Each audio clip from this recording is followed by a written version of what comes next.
प्रणाम। प्रणाम भैया। हेलो एवरीबॉडी, हाय। प्रणाम जी, प्रणाम प्रभु जी। प्रणाम प्रणाम प्रणाम भैया जी। जी सबको। भैया जी। प्रणाम आदा भैया, प्रणाम जी, प्रणाम। प्रणाम। कैसे हैं आप लोग? प्रणाम प्रणाम भैया। भैया जी। बढ़िया बहुत भैया। बढ़िया, बहुत बढ़िया। आप बताओ भैया, बहुत टाइम बाद प्रणाम आप। भैया जी। प्रणाम भैया, प्रणाम। प्रणाम प्रणाम प्रणाम। मैं ऐसा कहना चाह रहा था कि आज का टॉपिक्स जो था ना इम्पोर्टेंट है, तो टॉपिक्स के ऊपर ही बात कर लेते, ठीक है? जी भैया। आज का, है ना? क्योंकि हमने अभी तक क्या किया, 3 अध्याय खत्म किया। ये 3 अध्याय तक अगर किसी को समझ में आया तो ब्रह्म ज्ञान हो गया। आज उसी 3 अध्याय को समराइज करूंगा और हो सके तो ब्रह्म ज्ञान तक हो जाएगा। क्योंकि जितना पता होना है उतना तो उसमें 3 अध्याय में बता दे चुका है। अब उसको मैं एक्चुअल में बताऊंगा कि अनुभव के साथ में उसको कैसे कैसे होते हैं। अगर आप लोग उस अनुभव को पकड़ पाए तो आप लोग भी फील कर पाओगे कि ब्रह्म ज्ञानी कैसे फील कर पाएगा। ठीक है, तो मैं कैमरा ऑफ करके बात करता हूँ, है ना? अ,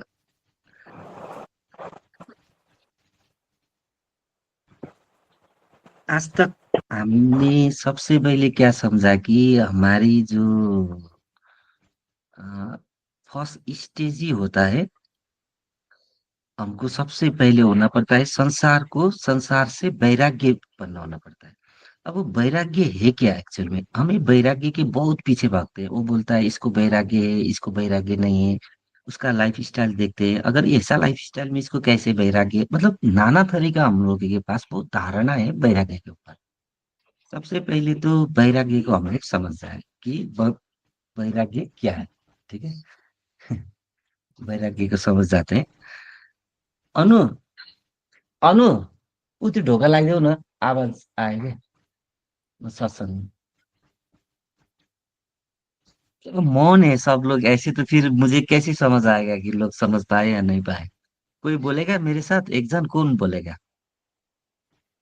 मैं बोल रहा प्रभु जी। नहीं नहीं, आप तो ब्रह्मज्ञानी हो, जो ब्रह्मज्ञानी के रास्ते में है। वो हमारी अंजू, दीदी है ना, अंजू, जो अंजू, रोज बात करती है। अंजू दीदी, अंजू दीदी बोलेगी। वो हाँ, बस। आज उनको ब्रह्मज्ञानी बनाते हैं। हाँ, वो समझ के साथ है। जी अंजू, भैया। अंजू दीदी। प्रणाम। हाँ जी भैया। प्रणाम। हाँ, अंजू दीदी तो ब्रह्मज्ञानी है ही है, वो नहीं हमारे नई नई ग्रुप में अच्छा, नहीं आई है मनु ना। दीदी, मनु दीदी, मनु दीदी है। हाँ भैया, बोलिए बोलिए। हाँ हाँ, मनु दीदी रोज वो करेक्ट। करती है ना। जी। हाँ मनु दीदी।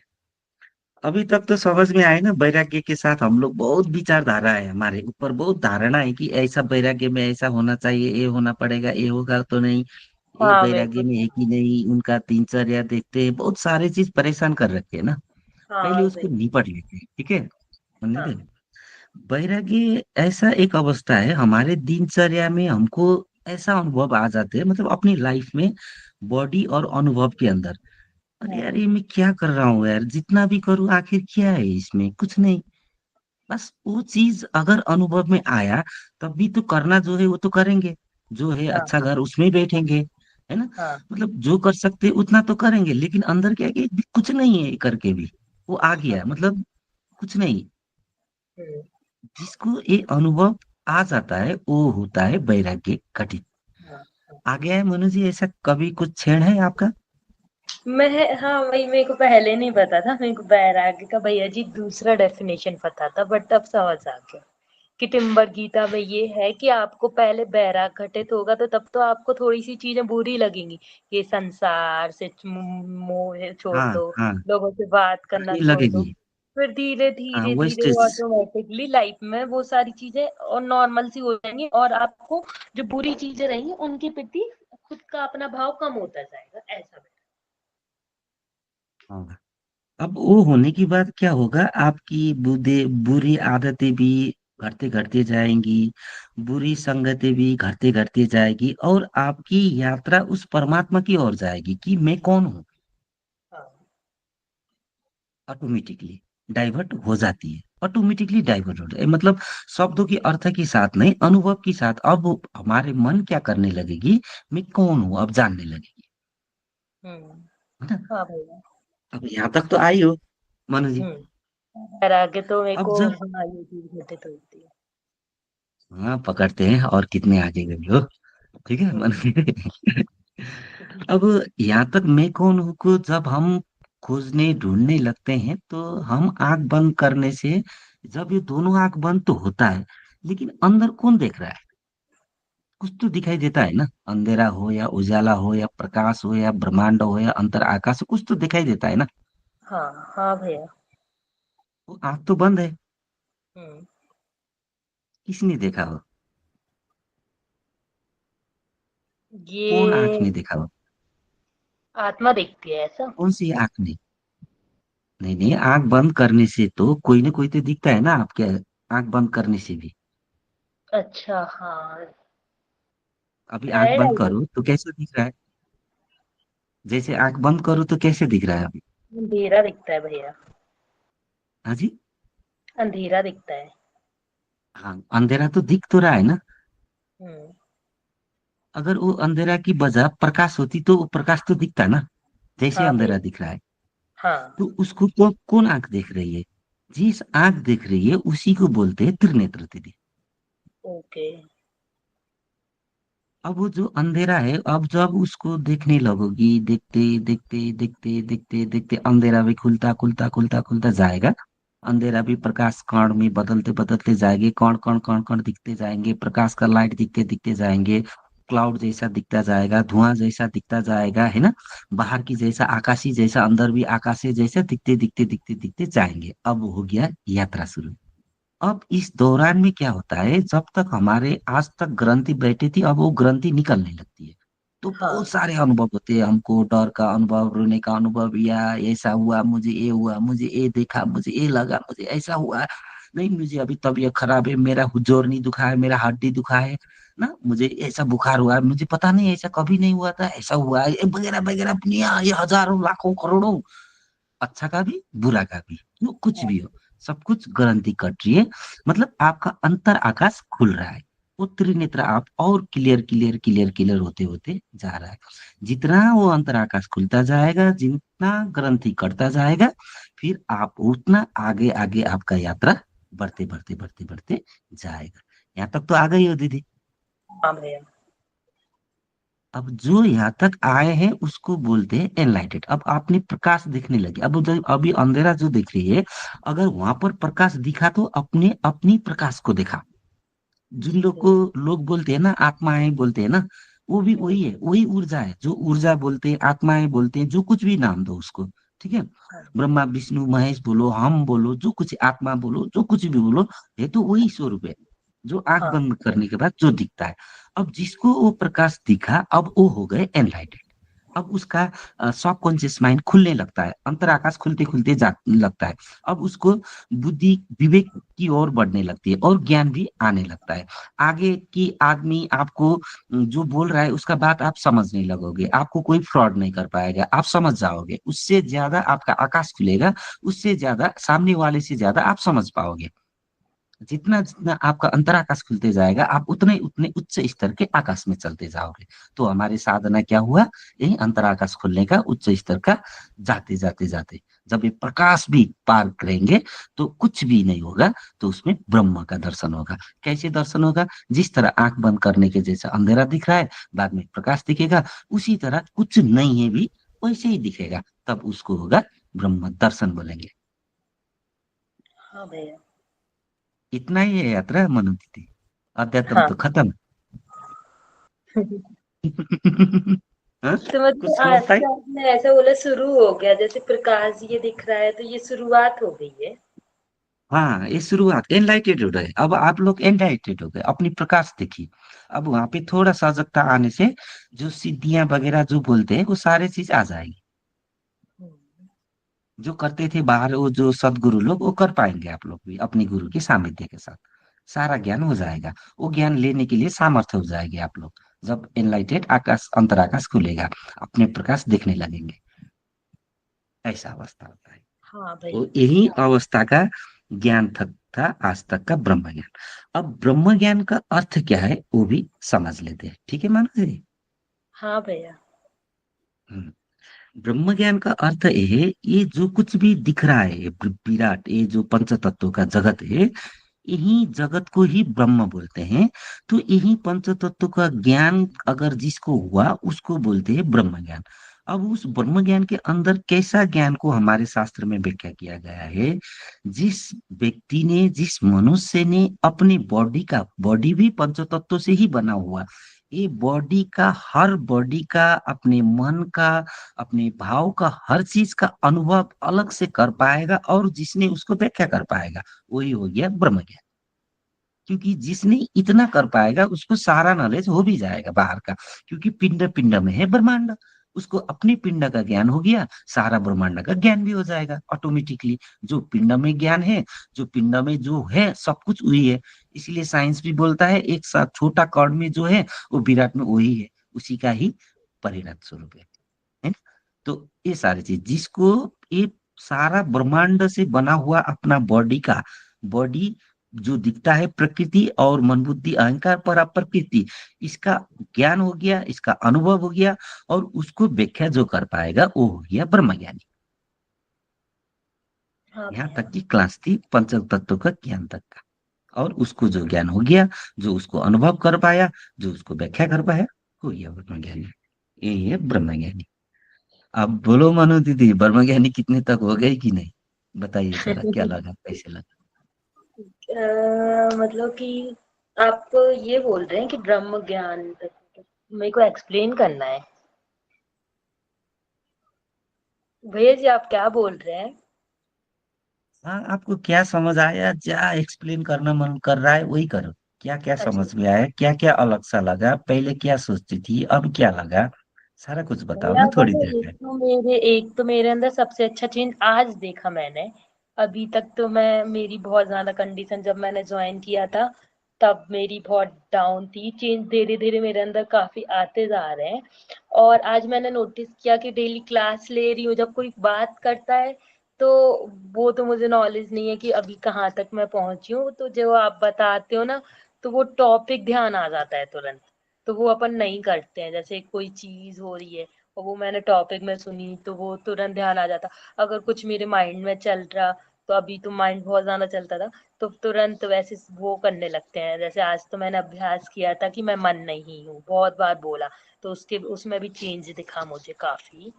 क्योंकि क्या होता ना, जैसे मैं किसी से बात करती हूँ, आपसे बात कर रही हूँ, और अगर मेरे को जैसे किसी से बात कर रही हूँ, कोई बात दिमाग में बैठ जाए तो वो कंटिन्यूअसली बहुत टाइम तक वो माइंड में वही वही खप, मतलब जैसे आपका मेरे को, मतलब मैं एक मालविका दी से भी ये बोलती, तो भैया आप लोग कितना कॉन्सेंट्रेट होके बोल लेते हो, किसी टॉपिक पे बात कर रहे हो या सुन रहे हो। कई बार तो मेरा क्या, मैं क्लास में बैठी होती हूँ, मेरे को आधी बातें सुनाई नहीं दे रही होती है। कभी कभी ऐसा लगता है कि दिमाग बंद है या कान बंद है या क्या है, इसका क्या सेंस है मुझे ये समझना था आपसे।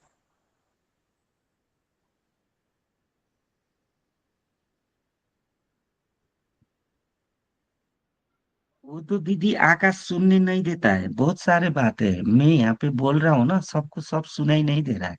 असल में यही बात होता है, ये आकाश की बात है। जैसे आपकी जितने आकाश खुली है उतना तक ही समझ देगा, और वो उतना तक ही सुनाई देगा। अगर सुनाई भी दे रहा है तो आप उतना तक ही समझ पाओगे। तो इस तरीका से गुमराह कर देता है, ये आकाश की बात है। जी, होता है, ये अनुभव में तो आ ये जाता है। तो अभी ये अध्यात्म का है भैया। जैसे मैं अभी बहुत टाइम से सफर कर रही हूँ इन सारी चीजों से, पढ़ाई का भी बोल रही हूँ, जैसे मैं कुछ नेट पे भी सुनती हूँ ये तो कई बार अध्यात्म और दिमाग। संसार अलग है नहीं दीदी, ऐसा होता है। एक तो मतलब मैंने अभी आपको लगा कि मैं ये बोल रहा हूँ अध्यात्म, ऐसा नहीं होता। अगर आपसे ऊपर का कोई बॉस है, आपसे ऊपर का पोजीशन का कोई बॉस है, तो उसका भी बात आपको डायरेक्ट नहीं समझ आएगी। अच्छा। उधर संसार में भी ऐसा ही होता है वो तो, क्योंकि संसार और अध्यात्म तो है ही नहीं कहाँ, मतलब हर सांस हर बॉडी का साथ संसार है, हर सांस हर बॉडी का साथ हमारे अध्यात्म है। वो दोनों तो अलग है नहीं, अध्यात्म कहीं दूर और बॉडी कहीं, संसार कहीं दूर, वो सब साथ एक साथ है। उसी को जानना है, एक साथ जान के, एक साथ समझ के, एक साथ उसको भोग के, एक साथ जीना है हमको। ओके। लेकिन जानना है ऐसे, जैसे अभी हमें ऐसे नहीं है, हम एक्चुअल जानना है, हम एक्चुअल कैसे हैं और कैसे ये संसार में आए हैं, और वो को जान के और संसार में जीना, उसके बाद तो बोलो ना कैसा होगा मनोज, कि आप हाँ जान पाए कि अपना वही। विराट स्वरूप। और ये अच्छा, ये तो भगवान यहाँ धरती में की स्वर्ग, ये तो स्वर्ग है ये धरती, या तो धरती में तो हम तो रमण करने के लिए आए हैं। ये तो ऐसा तो नहीं, तो फिर वो कपड़ा नहीं पहनेंगे, पंचतत्व का कुछ धारण नहीं करेंगे, तो क्या करेंगे, वो चेतन लेके बैठे रहेंगे। उधर उधर भी आंख बंद किया वैसे अवस्था में रहेंगे ना, उधर कैसी अवस्था में रहेंगे, जब अब हम ही आंख बंद कर रहे हैं ना, जिस अवस्था में वैसे अवस्था में रहेंगे। अब वैसा कब तक रहेंगे, मरने के बाद भी वैसे ही रहेंगे। तो कब तक रहेंगे, तो आना ही पड़ेगा इधर आंख खोलने जैसा ही। अब आंख खोला तो देखा ना संसार, तो इधर इसलिए आते हैं हम, उधर कब तक पड़े रहते हैं। हाँ समझा दीदी। हाँ लेकिन वो हमको अपना शुद्ध स्वरूप होने से क्या होगा, संसार में दुख सुख ये सारा कुछ समझ जाएंगे, नाटक खेल, तो खेल में और मजा लेंगे। जैसे हम हमको तो रूल्स पता है ना, रूल्स के अंदर गेम खेलते हैं ना, तो कितना मजा लगता है। गेम पता है, नाटक करते हैं, है ना, नाटक में भी तो आप किसी का पात्र बन जाते हो, फिल्म खेलते हैं ना, तो उसमें भी मजा आ जाता है ना, पता होकर हाँ भी और पता न होकर भी, हाँ। ऐसे मजा हो जाती है दीदी। ये कुछ और है मजा, इसलिए नहीं हाँ आस्ते भैया, आस्ते हो क्योंकि जाए। मन को समझना बहुत जरूरी था। मतलब आपका अध्यात्म पूरा मन से जुड़ा हुआ था, क्योंकि आज की दुनिया में मैं देख रही हूँ, मैं पूरे दिन ये थॉट्स देखती हूँ। कभी कभी ऐसे विचार आते हैं ना कि आज एक बच्चे ने सुसाइड किया, कल दूसरे बच्चे ने, मतलब बच्चे एनआईटी नहीं निकाल पाए, अगर कोई एग्जाम नहीं निकाल पा रहे हैं, ये छोटे गारंटी छोटे। निकल रहा है दीदी। आप ये समझ लेना कि वैसा थॉट आने साथ ही समझ लेना कि अच्छा बुरा थॉट आया तो अच्छा कितना बुरा ग्रंथि बैठा हुआ था मेरा, बोल के वो कहते हैं। असल में बात हम लोग की नॉर्मल बीमारी भी होती है ना, उस टाइम भी ग्रंथि ही निकल रहा है। जैसे हाँ हमारे अगर पंचतत्व का डिसबैलेंस हुआ बॉडी में, जैसे हमारी तो पंचतत्व है, पंचतत्व का डिसबैलेंस से भी हम बीमार होते हैं ना। तो जब बीमार होते हैं सबसे पहला तो हमारे विचार ही खराब होता है, हमारे विचार डिसबैलेंस होते हैं, हमारा कॉन्फिडेंट लेवल गिर जाते हैं, हम कुछ उस तरह से बात नहीं कर सकते, सोच नहीं सकते, वो गिरा देता है। तो मतलब वो सारे विचार और ग्रंथि हवा की तरह है, वो तो उसी ने हमको फिर पंचतत्व में जाके बीमार का अनुभव करवा देता है। सब ग्रंथि ही है। वही तो ब्रह्म ज्ञानी है, जब वो सब सारा चीज जानेगा तो वो ग्रंथि को भी जानेगा, और जो ग्रंथि के हिसाब से व्याख्या करेगा। क्योंकि सारा खेल तो बात ग्रंथि का ही है और कुछ नहीं है। वो ऊर्जा ग्रंथि। अब वो ग्रंथि कैसे बैठती है, जितने देर हम, वो जैसे हमने कुछ किया, कुछ करने के बाद लगा अच्छा मैंने बुरा किया है ना, मैंने ऐसा नहीं करना चाहिए था, लेकिन करके अपना वो खुद को किया ना, तो उस टाइम ग्रंथि बैठ गया आपका। अब वैसा छेड़, जैसे दुख का छेड़, और आप लोग कैसे कैसे करते हैं वो करते हैं छेड़, वो सारा चीज गारंटी बैठ रहा है अंदर। अब गारंटी किस टाइम करता है, जब आप उमंग में होते हो, खुशी होते हो, खेलते हो, कूदते हो, एकदम अपने आप उमंग के टाइम में रहते हो। तो वो दोनों की टाइम कैलकुलेट करो, जिस टाइम का बॉडी है वही टाइम का ज्यादा बैठेगा। अगर उमंग का टाइम बॉडी है तो आपका वो गारंटी नहीं बैठेगी। अगर बैक टाइम का ज्यादा है तो वो गारंटी बैठेगी। अगर वो गारंटी बैठी है तो उसको फिर इसी तरह से ही निकल जाएगी। अगर आप लोग की ये बात समझ में आए तो अपने टाइम उमंगे के साथ बिताओ तो गारंटी नहीं बैठेगी। तो जो रहा हुआ गारंटी है वो भी निकलते निकलते जाएगी, और ये दिनचर्या में जाएगी। जब गारंटी अंतिम अंतिम गारंटी निकालना तो मनस लेवल इतना होता है। देखिए एक्चुअल में जब हम ये यात्रा में जाते हैं, जिसने ग्रंथि का अच्छा नॉलेज नहीं है, वो गुरु के पास जाकर भी उन लोग अपने अच्छे तरीके से समझ नहीं पाते, और दिमाग को उन लोग का कभी नहीं बैलेंस हो पाता।